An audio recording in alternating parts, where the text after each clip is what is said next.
కానీ నేను సెలెక్ట్ అవ్వలేదు. ఈ ఉద్యోగం చేయడం నాకు ఇష్టం లేదు, ఏదో ఇంటర్వ్యూకి వెళ్ళాను, దీనికి సెలెక్ట్ అయ్యాను. ఇప్పుడు నాకు ఈ ఉద్యోగం చెయ్యాలని లేదు, నాకు ఇష్టం లేదన్నారు. అంటే ఆ రోజున ఆ స్వామీజీ ఓ చిరునవ్వు నవ్వి అన్నారు, నువ్వు కోరుకున్నదే నీ జీవితంలో దొరకాలని ఎందుకు అనుకుంటున్నావు? ఈశ్వరుడు నిన్ను ఏం చెయ్యాలనుకుంటున్నాడో అని ఆలోచించి ఈశ్వర నిర్ణయంగా దానికి ఎందుకు వెళ్ళలేకపోతున్నావు? ఏమో ఈశ్వరుడు నీ ద్వారా ఈ జాతికి ఏం చేయించాలనుకుంటున్నాడో అన్నారు. ఆ మాట ఆయన మీద పని చేసింది, యాక్సెప్ట్ చేశారు కాబట్టి అంతే.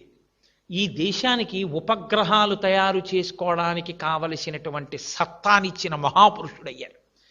ఆ కారణంగా రాష్ట్రపతి పదవికి రెండో మాట తృణప్రాయంగా వదిలి విద్యార్థులతో మాట్లాడడమే నాకు ఇష్టమని కాలేజీకి యూనివర్సిటీకి వెళ్ళి పిల్లలందరితో ఎంతో సంతోషంగా, ఏమి అబ్దుల్ కలాం గారండి, అది క్యారెక్టర్ అండి.